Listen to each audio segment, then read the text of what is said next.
Now, this programme has been told that grooming gangs are operating in London and the situation is more catastrophic than anywhere else in the country. The recent Casey review revealed that the Met Police are investigating cases of children in London being criminally and sexually exploited, and there is a mismatch between the ways the Met and London's local authorities recalled child abuse data. Our senior reporter Helen Drew has more. A decision was made that I'd be taken into a children's home, and it wasn't just any children's home, it was a children's home run by paedophiles. At 11, Chris Wilde lost everything. His dad died and his mum's mental health collapsed. He ended up in care in Halifax, where he was groomed, before moving to London to work in care himself. Here, he's seen the same patterns repeated. I've worked in this sector for 10 years, predominantly in London, and I've seen things which would be a national crisis.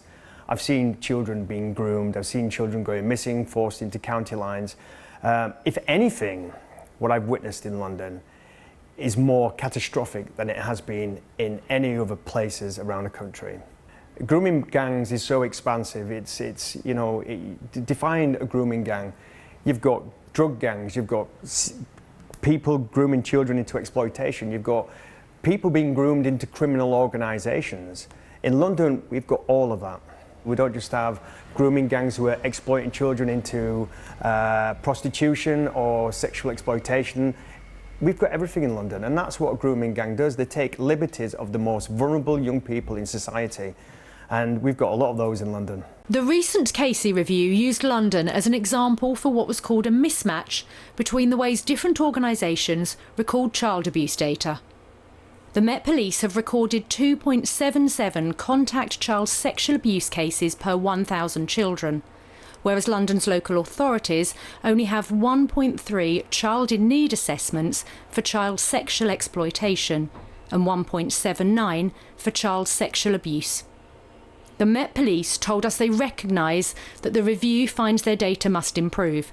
They say they're acting on this and have expanded their child exploitation teams with an additional 72 officers, a further 46 in online child sexual abuse and exploitation, and over 200 extra officers specially trained in investigating rape and serious sexual assault. Wada Mohammed set up Ealing-based charity Lasting Support to address taboo and complex safeguarding issues for vulnerable young people. Without the right data, then people are not aware of how bad the situation is, and that's one of the things this report has highlighted. And I think if people knew exactly how bad it was and all the intricate details involved, then yes, there would have been more interest. I just think it's due to a lack of awareness.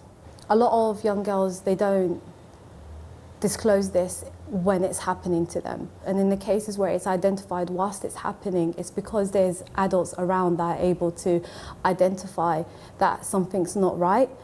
But what's happening in London now is, where are those adults that are in regular contact with those vulnerable young people and vulnerable young girls? Because there's so many cuts to services, and social care in and of itself is so severely underfunded. Chris says urgent action is needed. If you're a politician and we present you with evidence, we give you all these young people who've got testimonials about abuse, about neglect across the country from all walks of life, all different religions, all different faiths, all different communities. That evidence is overwhelming. If we work together, we can protect children and we can change it forever, and we will not lose a generation of young people through ignorance. The Home Office says alongside a national police investigation, they've got the largest ever package of measures to tackle child sexual abuse.